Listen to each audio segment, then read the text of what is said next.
This is going to be a video of the places I have lived over the last 70 years. My first home was in Owensville, Indiana. This is a picture of me in the front yard. Well, it's not exactly a yard, and although it was a home, it wasn't a house. When I was born, we lived over Miller's store, and the sidewalk was my front yard, and the alley behind was my backyard.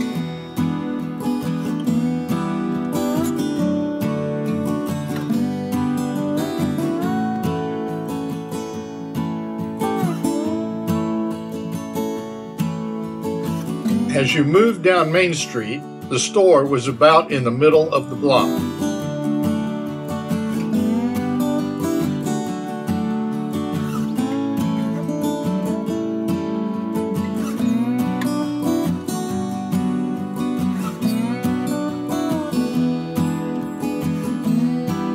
The Ritz movie theater would become the second location of Miller's store.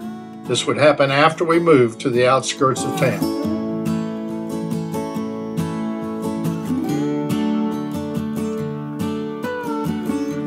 I could have friends over to play, and I got lots of attention.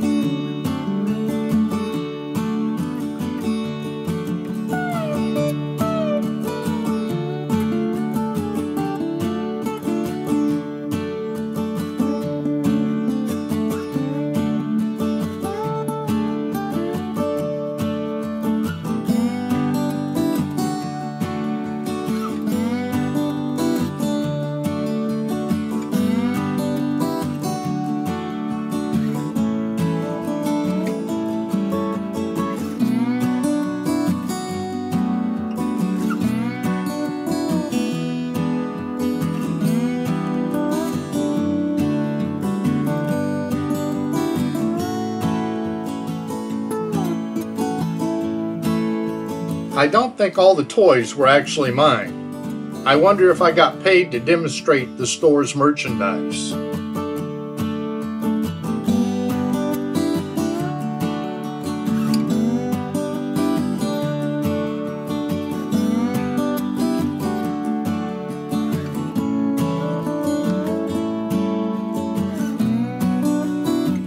What does it look like now?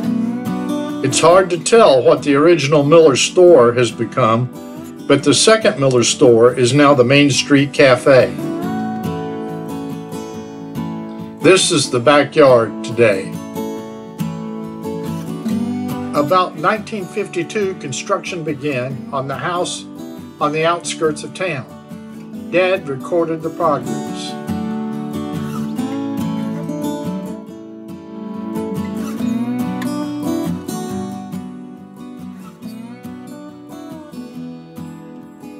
Of course, I was a big help.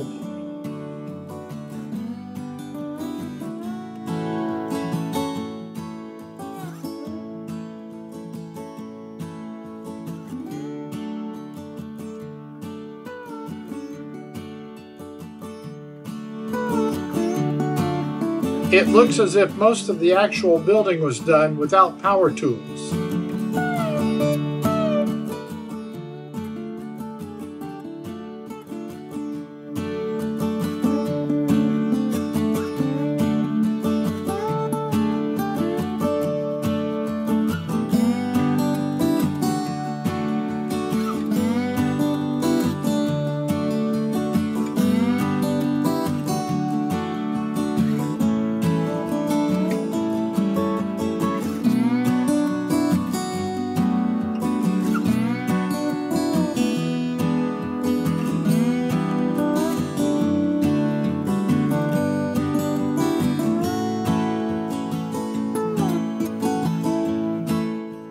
We lived at this home until 1959 when we moved to Florida.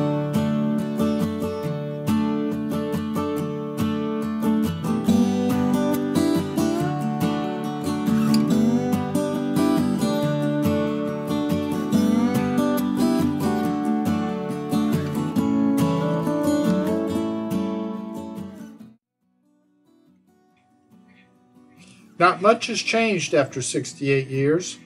Looks like a carport has been added.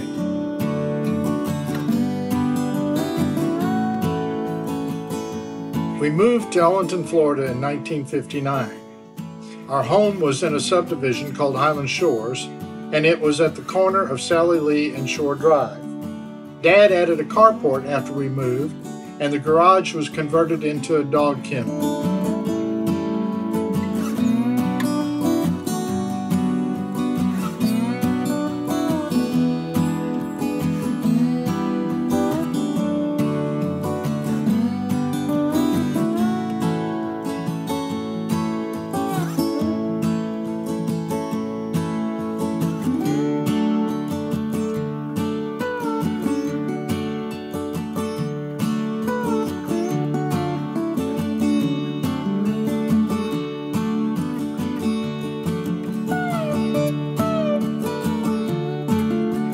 Today there is an additional drive coming in from Shore Drive as well as the one from Sally Lee that was there originally.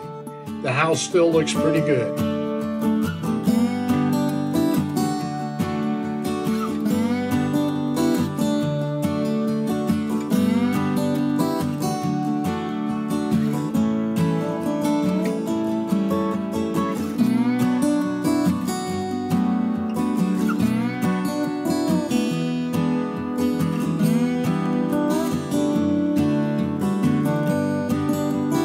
In 1962, construction in Florida hit a slump. In an effort to keep himself and Dwayne Vincent employed, Dad built a spec house. The backyard bordered Palmview Hills Golf Course. Speculation turned into a disaster and the house did not sell. We ended up moving into it and placing the Highland Shores house on the market.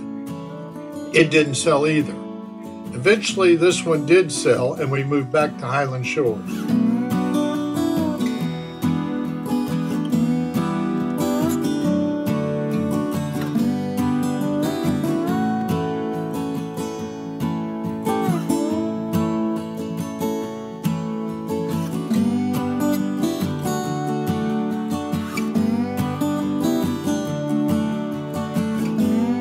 Today the house doesn't look much different, but the golf course is gone.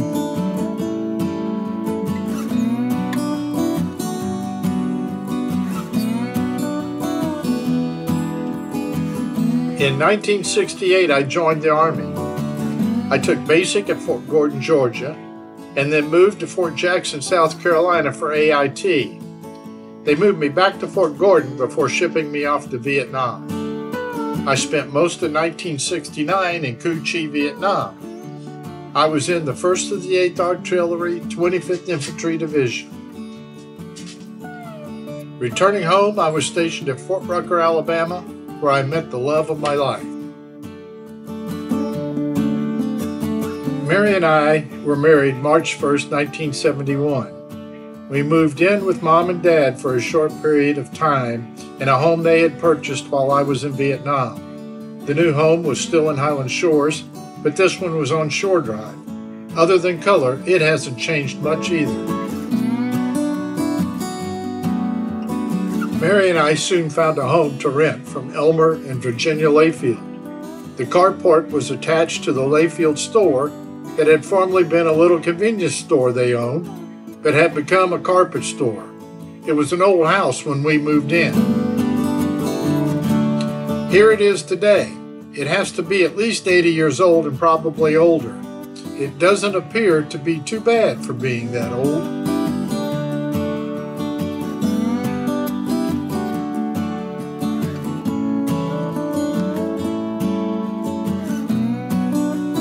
Mom had become a realtor, and she found us a home to buy in Palmetto on 27th Avenue. It was small, but it only cost a little over $8,000. We lived there from 1972 to 1976.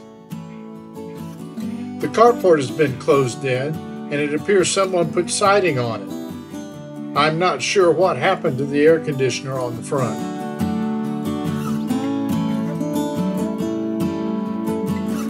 The latter part of 1975, we began construction on 3709 Cedar Street in Ellington, Florida. We purchased the property from Sam and Corrine Wood and hired Kent Gertz to build it. We were able to move in 1976 and continued to live there until 2002.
A lot has changed about this house.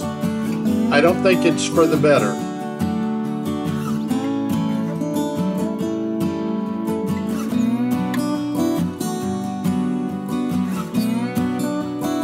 That brings us to 2002. The home at 3912 Water Street belonged to Bob and Jean Johnson. We were neighbors in Highland Shores when we first moved to Florida. Brett Johnson was a little younger than me, and Kim Johnson was a little younger than Tim. The Johnsons moved a structure from Longboat Key down the river and added onto it in the 70s. We went to the Christmas parties at the Johnsons' house every year. Mary and I knew we wanted a house like the one the Johnsons had. The problem is, a house like the Johnsons did not exist except on Water Street in Ellington. At least once, and I think more times than that, we started to settle for something else, but always backed out.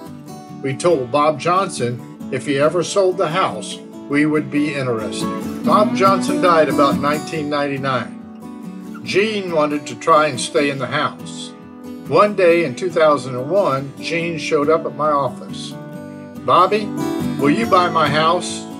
The deal was done. Roy Griscom helped us get it into the shape we wanted it to be. It is now 2020, and we don't have any plans to move.